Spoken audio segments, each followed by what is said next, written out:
জনাব ভূঁইয়া, আমি যেহেতু আপনি এই জুলাই আন্দোলন থেকে শুরু করে মানে এক বছর আগে যে আন্দোলনটা একটা পরিণতি পেয়েছে সেটা থেকে শুরু করে সরকারে থাকার কারণে আপনি অনেক বিষয়ে কালের সাক্ষী, সেজন্য আপনাকে একটু শুরু থেকেই একটু শুরু করতে চাই।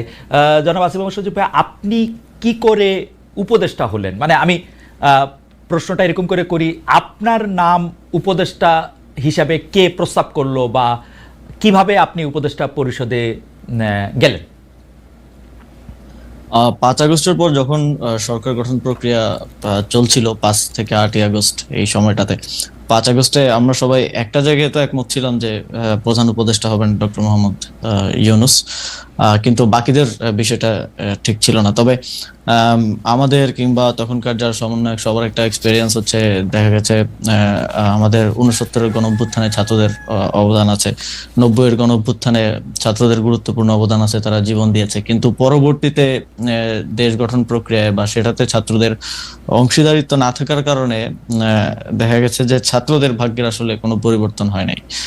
আর একটা বিষয় ছিল, সেটা হচ্ছে গণঅভ্যুত্থানের পরে আমরা যখন উপদেষ্টাদের তালিকা নিজেরাও করছিলাম, আরো বিভিন্ন জায়গা থেকে স্টেক হোল্ডারদের থেকে নিচ্ছিলাম তালিকা, তো দেখে আমাদেরও অতটা শিওর হতে পারছিলাম না, কারণ আমরা তো তাদেরকে ব্যক্তিগতভাবে চিনতাম না, আমরা হয়তো টিভিতে দেখেছি বা অনেককে দেখিও নাই, শিওর হতে পারছিলাম না যে তারা কতটুকু গণঅভ্যুত্থানকে ধারণ করে কাজ করবে। তো সেই জায়গা থেকে আমার যতদূর মনে পড়ে 6 কি 7 আগস্ট টিএসসি তে আমাদের 158 জন সমন্বয়ক সহ আরো যারা গুরুত্বপূর্ণ ভূমিকা রেখেছিল তাদেরকে নিয়ে একটা বৈঠক ছিল। তো ওই বৈঠকেই মোটামুটি সবাই প্রস্তাব করে যে আমাদের মধ্য থেকে ছাত্রদের মধ্য থেকে উপদেষ্টা পরিষদে যাওয়া উচিত। এবং সেখানে যদিও বাকি স্টেক হোল্ডারদের থেকে, যেমন তখন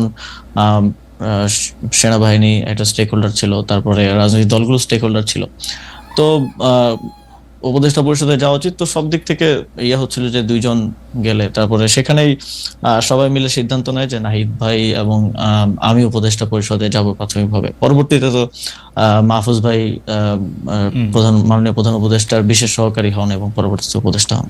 সেটা কি 158 জন সমন্বয়ক যারা ছিলেন তারা নাম প্রস্তাব করে সেটা ঠিক করেছেন? মানে সেটা কি কোনো ভোটাভুটির মাধ্যমে? না, হ্যাঁ, সমন্বয়কদের মধ্যে যারা উপস্থিত ছিলেন সবার মোটামুটি ঐকমত্যের ভিত্তিতে আমরা যাই। ওকে, উপদেষ্টাদের তালিকার কথা আপনি বলছিলেন, সেই উপদেষ্টাদের তালিকা কার কার কাছ থেকে আসছিল? আপনারা মানে এই কারা উপদেষ্টা হবেন সেই সিদ্ধান্ত কি আপনারাই নিচ্ছিলেন? মানে যারা আমরা একটা প্রক্রিয়ার মধ্য দিয়ে গিয়েছি, সে সময়টায় আমরা একটা লিয়াজো কমিটি করেছি, আপনি যদি মনে করতে পারেন।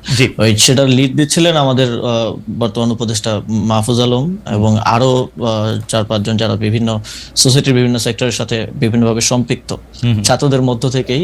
তো ওনারা মিলেই বিভিন্ন স্টেক হোল্ডারদের সাথে, যেমন বিএনপির সাথে আলোচনা হয়েছে উপদেষ্টা পরিষদ নিয়ে, আমাদের মাননীয় প্রধান উপদেষ্টা ডক্টর মোহাম্মদ ইউনূস স্যার একটা লিস্ট পাঠিয়েছিলেন আমাদের কাছে, সেখান থেকে ইনক্লুড হয়েছে, স্যার নিজে অনেককে ইনক্লুড করেছেন। তো সবকিছু মিলিয়ে একটা উপদেষ্টা পরিষদ প্রাথমিকভাবে গঠিত হয়েছিল, পরবর্তীতে বিভিন্ন সময় সেটা আরো বর্ধিত হয়েছে।